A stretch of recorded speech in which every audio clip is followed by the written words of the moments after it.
Fala aí, meus amigos nostálgicos, como é que vocês estão? Eu sou o Guilherme, estamos aqui começando mais um vídeo. E dessa vez, novamente com o Xbox 360, o bonitão da galera. Será que ele ainda vale a pena agora em 2022 ou é furado investir seu precioso dinheirinho nele? Lembrando que esse vídeo aqui não vai ser bem uma análise, pois eu fiz ano passado se valia a pena ou não comprar um 360 em 2021. E de um ano pro outro não vai mudar muita coisa, pra não dizer praticamente nada, né? Então pra quem quiser mais informações, confere lá que aquele vídeo ainda serve normalmente 100% para 2022. E naquela época o pessoal pediu bastante nos comentários para mim trazer aquele clássico quadro falando 5 pontos positivos para você comprar o aparelho e 5 pontos negativos para você não comprar o mesmo, só que em 2021. Agora eu decidi fazer, só que em 2022. Então não esquece de deixar seu like, se inscreve. Ah, quer mandar alguma coisa aí para mim? Eu abri uma caixa postal. Manda cartinha, algum presente, algum brinquedo, uma panela velha que tem aí na sua casa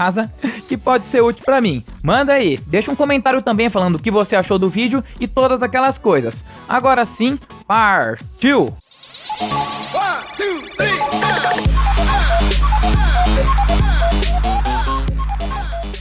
E muito bem, pessoal, já estamos aqui na nossa bancada de praxe e vamos começar o nosso vídeo de prós e contras. Começando com um ponto muito positivo que tá óbvio, eu não poderia deixar de mencionar, que é o seu preço. Nos dias de hoje, o Xbox 360 é muito custo-benefício ainda. Você consegue achar aí facilmente abaixo dos 500, se bobear até 300 reais, só que depende muito do estado e da condição do produto, né? Que eu recomendo vocês ficarem de olho, mas você acha facilmente vendendo no Mercado Livre, em Enjoei, OLX, ou mesmo os camelôs da vida. Tem muita gente que ainda procura e quer comprar esse console e tem muita gente também vendendo ele por preço de banana. Então fique de olho, pois é um videogame muito custo-benefício e eu acho que não tem nem muito o que comentar. Na questão de preço, ele é assim imbatível, ele é como se fosse o sucessor do PlayStation 2 em termos de popularidade nos dias de hoje, né? Apesar dele ser um console antigo sim, agora ele meio que entrou no lugar, a galera que estava jogando Play 2 agora migrou para ele e ainda continua se divertindo muito.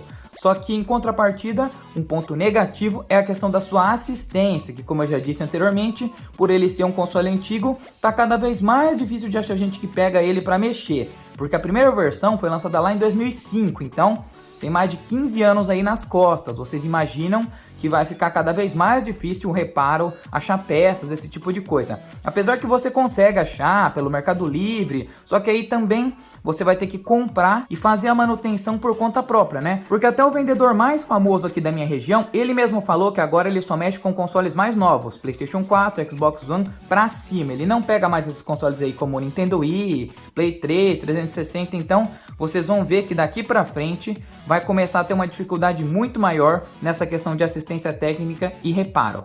Por outro lado, um ponto positivo é a sua biblioteca enorme de jogos. E sim, você com certeza não vai ficar sem o que jogar por um bom tempo. Quase uma vida aí, tem muitos jogos, a biblioteca é enorme, assim como a biblioteca do PlayStation 2, que também é gigantesca. Aqui ela também é grande, não é tão grande quanto a do PlayStation 2, mas tem milhares de jogos que você pode jogar aí e se divertir pra valer, desde os jogos exclusivos até os multiplataformas. Tem muita coisa boa pra você se divertir e com certeza não vai ficar na mão nesse quesito. Tem muitos jogos também que são desconhecidos, obscuros, que a galera não conhece muito. Só que se você pegar e ver uma lista de curiosidades, esse tipo de coisa na internet, você vai achar e vai ser uma mão na roda. Pois é. Agora, o segundo ponto negativo é na questão que o console é muito antigo e isso tem vários problemas. Um deles que eu acabei de dizer lá atrás é o lance da assistência, outro é o seu software, que também já é um pouco antigo, os jogos, talvez os gráficos, só que isso também vai depender muito de pessoa para pessoa, né? Mas não tem nem como comparar ele com os consoles mais recentes, né? Vocês sabem disso, eu acho que ele foi um videogame que envelheceu muito bem, só que a gente tem que levar em consideração lá que ele foi lançado em 2005, tá certo? Que teve outras versões, como o Xbox 360 Super Slim, que é a mais recente, tem o Xbox 360 Slim, essa daqui é uma versão do Gears of War, só que como se fosse a versão Slim mesmo, né? Mas se você pega a versão Fat lá, fica ainda mais difícil esses quesitos aí que eu falei, tanto que é recomendado que você pegue os modelos mais recentes. Mas calma lá, que eu vou comentar isso mais pra frente nos próximos pontos. Só que, né, a gente não pode ficar escondendo, falando, isso, aquilo, o console é antigo sim, e ele pode sofrer as consequências cedo ou tarde, né? Agora um ponto muito importante que eu não vejo muita gente comentando sobre, mas é um quesito muito interessante, que é na questão que os jogos multiplataforma rodam melhores nele do que o seu concorrente PlayStation 3 lá na época. Eu comento isso na minha análise completa lá do ano anterior. De Redemption, primeiro lançado lá em 2010, por exemplo, ele não roda nem em 720p no PlayStation 3. Sim, uma vergonha, o console não roda nem em HD, meus amigos. E ele apresenta diversas falhas, gráficos bem inferiores do que o 360 aqui. Na versão do Play 3, a maioria dos jogos, não é só o Red Dead Redemption não, eles rodavam com um certo serrilhado, tinha menos elementos, a vegetação era mais feia. Só dá uma olhada aí no comparativo para vocês verem o que eu tô falando com seus próprios olhos. Isso acontece porque o PlayStation 3 ele tentou ser inovador na época com a sua arquitetura Cell, que era muito difícil de programar. Sim, o Play 3 tentando ser o diferentão, só que não deu muito certo, né? Já que a maioria dos programadores preferiam primeiramente fazer o game no Xbox 360 de base para depois portar para o PlayStation 3, o que garantia um resultado muito melhor para o console da Microsoft, já que por ele ter uma arquitetura da AMD mais amigável desde as antigas, facilitava muito esse processo e o trabalho dos desenvolvedores. Se vocês pegarem aí Call of Duty, Battlefield ou até mesmo os jogos de futebol, vão ver que na questão do multiplataforma, a experiência é muito melhor aqui no console da Microsoft. Pois é, uma grande vantagem e um grande vacilo do PlayStation 3, né? Fazer o quê? E agora no terceiro ponto, que eu fiz questão de colocar no terceiro ponto, é o lance da 3RL.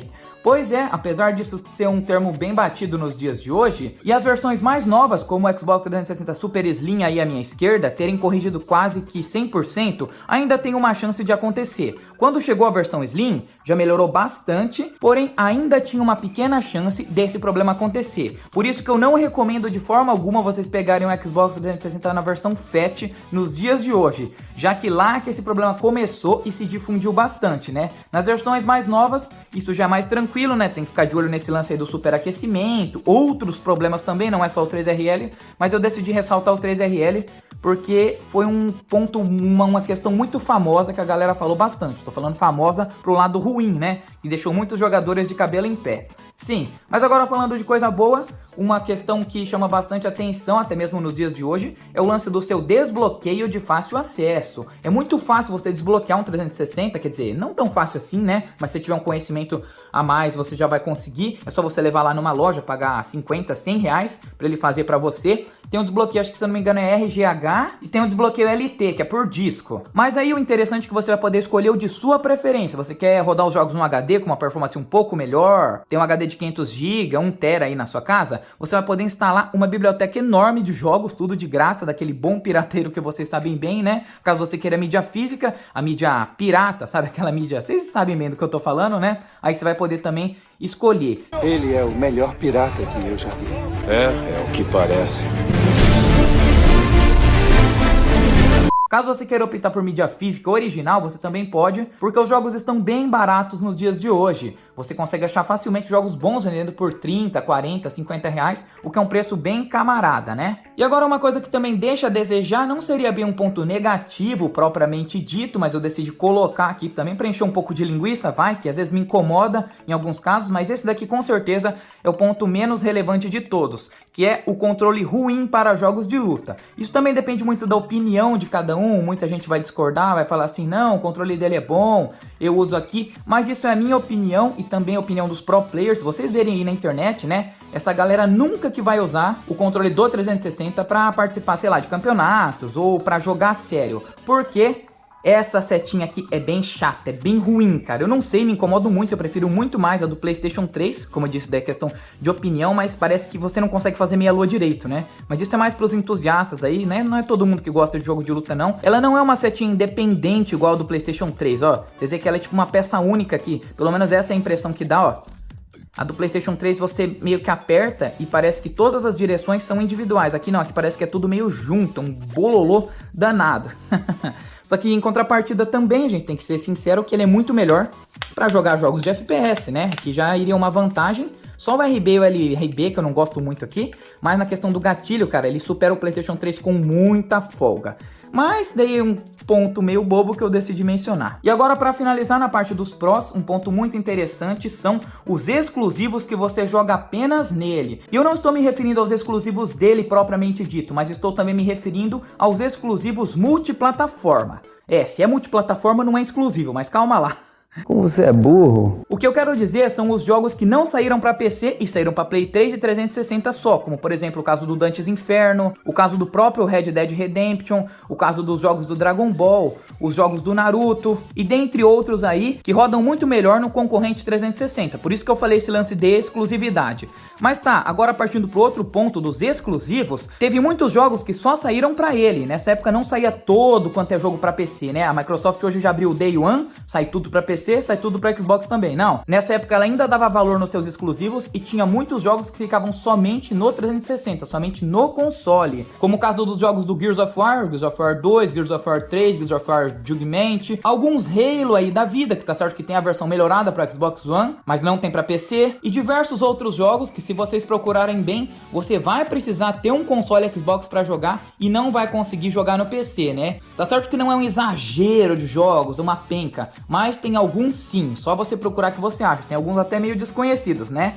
Mas enfim, em contrapartida disso, eu sei que vocês vão me chamar de hipócrita aqui, de bipolar, só que eu também tenho que mencionar que muitos jogos também saíram para PC. Aí vai depender muito do estilo de jogo, do estilo de jogador também que você é e do gênero que você curte, né? Porque, por exemplo, o primeiro Gears of War 1, alguns anos depois saiu para PC. Alan Wake também saiu para PC. O primeiro Dead Rising, dentre outros jogos. Então, em contrapartida, a Microsoft também lançou muita coisa boa para os consoles. Não é igual a Sony, que tem a política de deixar seus jogos apenas no PlayStation, uma política mais fechada. Não. A Microsoft, ela começou nessa geração a abrir mais pro PC. Como eu disse, ela começou, então foi o início de tudo. Nas gerações seguintes já mudou bastante, né? Só que estamos falando aqui de 2005 até 2010. Então, era bem diferente do que conhecemos hoje, né? Mas enfim, o vídeo de hoje foi esse. Eu recomendo você colocar na balança todos esses pontos, tá certo? Que eu esqueci de algumas coisas aqui. Eu poderia falar da durabilidade, que é muito boa, incluir como pontos positivos,